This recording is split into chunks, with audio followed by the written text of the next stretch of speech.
Morning, y'all.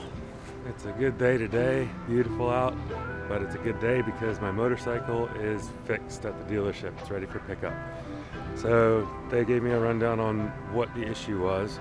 The motorcycle was making low compression, and the reason was the valves were out of spec. Now, I foolishly thought that I could go a couple of thousand miles past the point at which the manual factory calls for the valve check.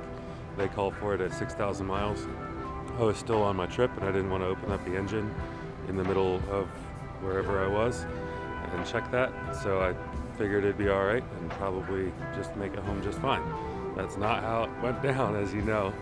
So 8,200 miles, 8240 something on the clock. And since I had some problems starting several days before it actually didn't start, I can assume that probably by about maybe 77,000 or 7,500 miles that the valves were already out of spec enough to start affecting the performance. And then they were so far off, at least one valve was, I think one of the intake valves maybe, was out of spec enough that it wasn't seating the valve on the head. And so basically what that means is when the engine is putting, when the computer's putting fuel into the engine to start, it compresses that mixture and then sparks it and the cylinder is moved. Because it was unable to close that valve, it was unable to compress the mixture. And so I could kind of flood the engine and sometimes I would get it started on a cold day, but that's the only way it did. And then once it was going, I guess it was close enough, had enough compression to run. And that's not something that I could really hear. Maybe a tuned engine mechanic's ear would know, but out in the field, I thought it was running just fine once it got started. So anyway, that's what happened with the motorcycle.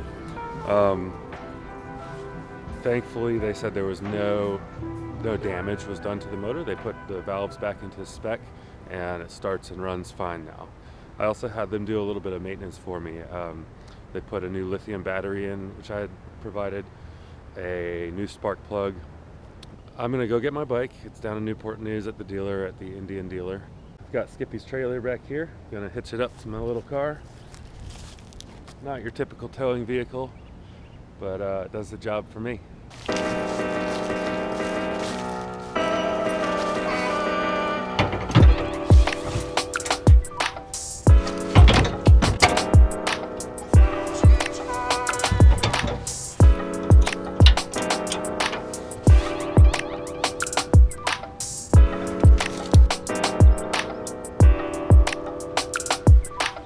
And we're off.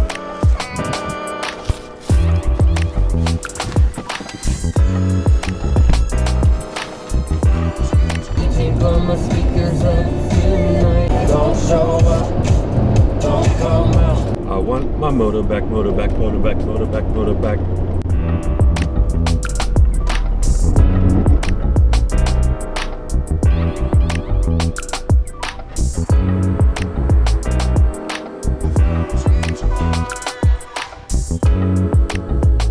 Who's this fella? That is Scout. Scout. I'm looking over my invoice, which I just took care of, and it's about 620 bucks.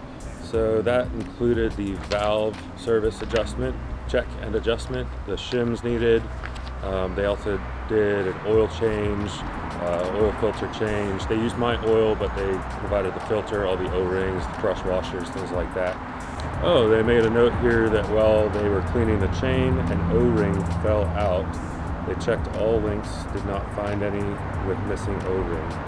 So that is pretty interesting. I'll have to take a look at that myself when I get home, because I just installed a new chain right before I took it out here.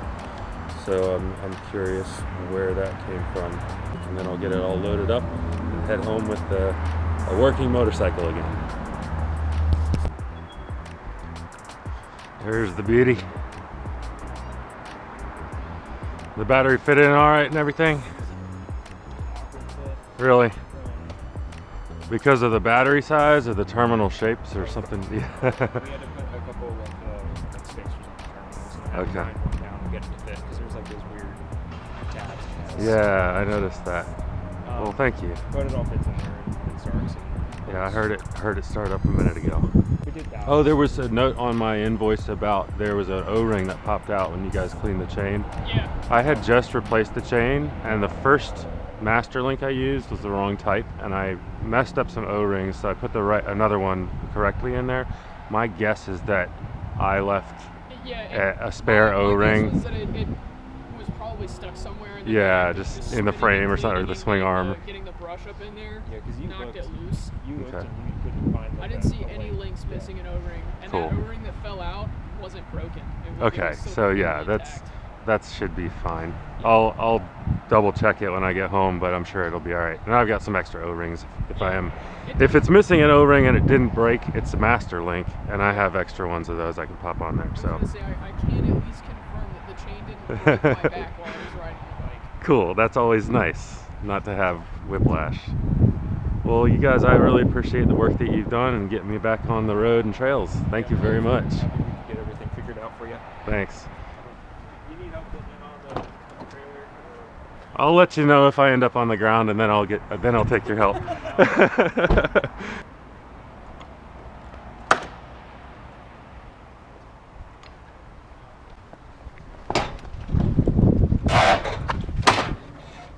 All right, I need help.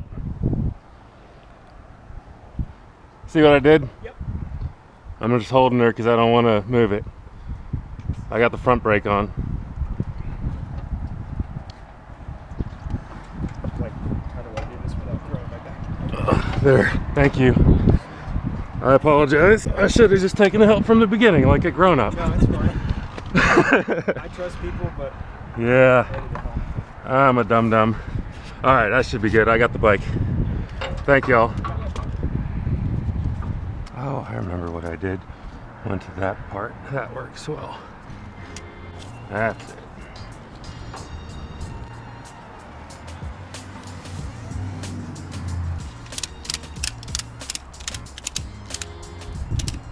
The strap that I'm putting on the tail here is my last resort safety strap. It's not going to get a lot of tension, but I like to double wrap it around couple spots because it's only a single strap, and if it's not double wrapped and those other straps do fail, this would be able, without those extra bits of friction there, would be more likely to let the bike fall over.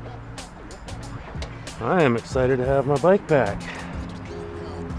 I'm cooking up some trip plans already to head out to the Virginia mountains and maybe into West Virginia a little bit in the near future. And when I do, I will certainly be bringing you along for the fun ride of it.